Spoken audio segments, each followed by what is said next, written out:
More than a decade of content, dozens of massive maps, and a player base that's been going strong since 2012. Stepping into Guild Wars 2 as a brand new player today can feel, well, pretty overwhelming. Where do you even start? Is the game outdated, or did I just miss the boat entirely? I just clocked in my very first 200 hours in Tyria. I'm not a veteran who's been here since the beta, and I'm definitely still figuring things out. I'm just a beginner, but after 200 hours of exploring the open world, diving into massive battles and trying to make sense of it all, I finally found my footing. So, to the big question for anyone thinking about picking up the game today. Is Guild Wars 2 actually worth your time, or is it just a nostalgia trip for veterans? Let's find out. As I created my first character and stepped into the snowy peaks of the Norn starting area, I immediately noticed something different. Traditional MMOs usually hand you a massive list of text-heavy quests that tell you to go kill 10 wolves and walk back. Guild Wars 2 doesn't really do that. Instead, the map is dotted with renown hearts. These act as local hubs where you can help out the NPCs in a variety of ways, whether it's fighting off enemies, fixing fences, or even feeding local wildlife. But the real magic of leveling lies in dynamic events. The world genuinely feels alive because things just happen around you. Suddenly an ice shaman starts a ritual, a giant champion monster spawns, and a notification pops up on your screen. You don't need to be in a formal party to participate. You just need to jump in with everyone else and fight together, and everyone gets rewarded. With a better understanding of how the world worked, the road to level 80 became less about checking off a grocery list of quests and more about pure explorations. And now found myself completely distracted by the map completion system. Instead of rushing to the next high level zone, I just wandered. I wanted to see every corner, unlock every vista and every hidden area. Guild Wars 2 rewards you for literally everything you do. Exploring, gathering materials, crafting, and even reviving downed players. Because of that, leveling never felt like a tedious grind, it just felt like an adventure. Along the way, I also decided to step inside some of the game's dungeons. While dungeons aren't the main focus of the modern endgame, experiencing them for the first time was a blast. It gave me a taste of how group coordination works without the traditional holy trinity of dedicated tanks and healers. Everyone has to take care of themselves, dodge incoming attacks, and support the team, which made the encounters feel incredibly active and engaging. But the biggest surprise during my leveling journey was stumbling into structured PvP. In a lot of MMOs, you can't touch PvP until you've spent hundreds of hours grinding out top tier gear. Here, you can just jump in right away. The game completely normalizes your stats and unlocks your skills, putting you on an even playing field with the veterans. It was a massive wake-up call to how deep the combat system actually is. I quickly realized that winning isn't about who has the shinier gear, it's entirely about your personal skill, positioning, and knowing your character inside and out. By combining exploration, a few dungeon runs, and a whole lot of PvP matches, that level 80 milestone snuck up on me way faster than I expected. But as any Guild Wars 2 player will tell you, hitting max level isn't the end of the game, it's just a prologue. Now, here's the craziest parts about my entire journey to level 80.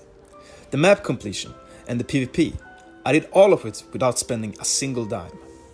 Unlike almost every other major MMO on the market, Guild Wars 2 has absolutely no monthly subscription fee. You can play through the entire base game for free. There's no hidden paywall cutting your story short, and no premium sub giving other players an unfair advantage. If you want to log off for 3 months, your progress sits there waiting for you, completely free. But after hitting max level and realizing how much fun I was having, I knew I wanted more. So I took the plunge and bought the first 2 expansions, Heart of Thorns and Path of Fire. In Guild Wars 2, expansions don't just increase the level cap or render your old gear useless.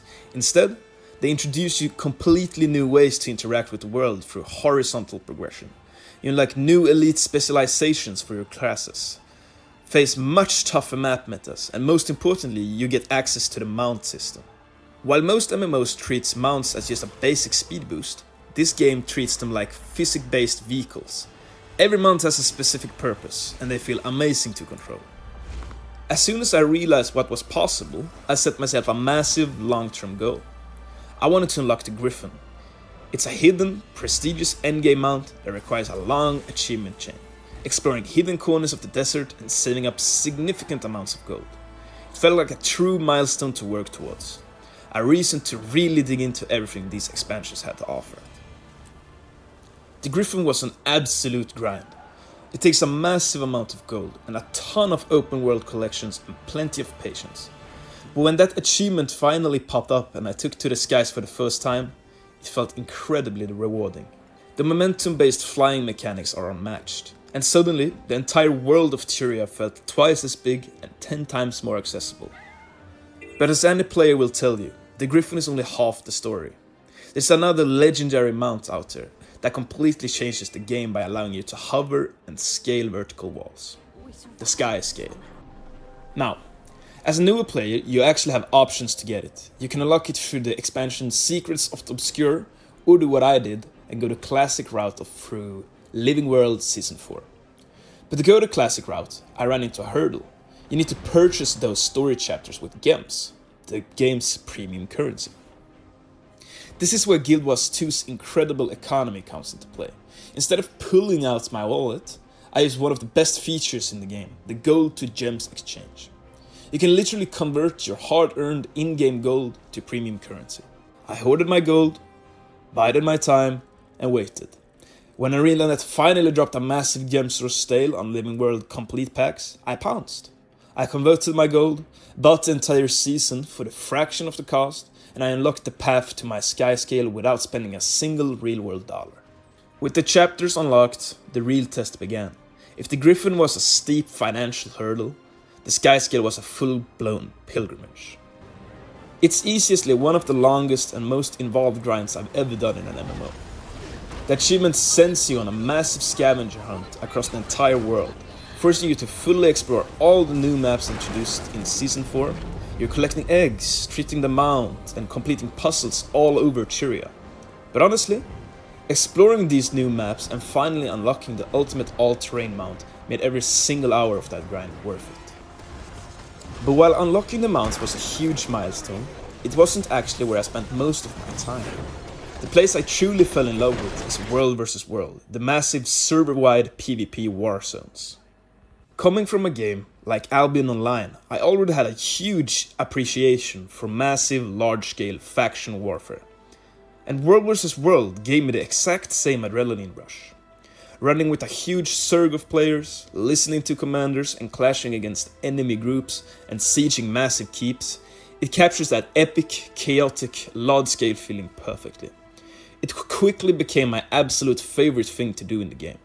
But as I passed the 150-hour mark and settled into endgame, my focus shifted towards the ultimate long-term goal in Guild Wars 2, Legendary Gear.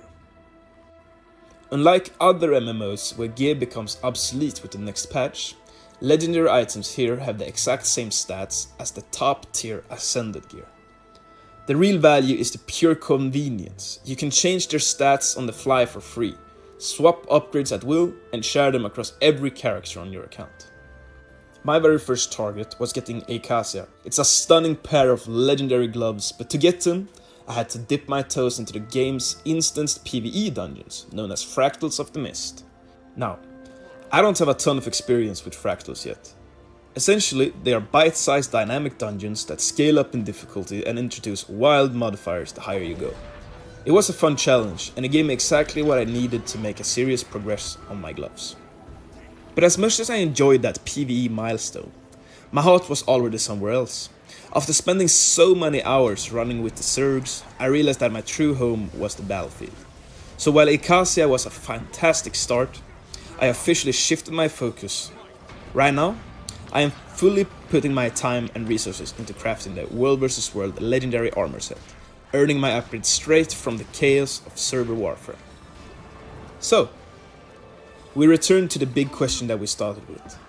After 200 hours, from a beginning Norn lost in the snow to flying on legendary mounts and fighting massive server wars, is Guild Wars 2 actually worth your time today, or did you miss the boat?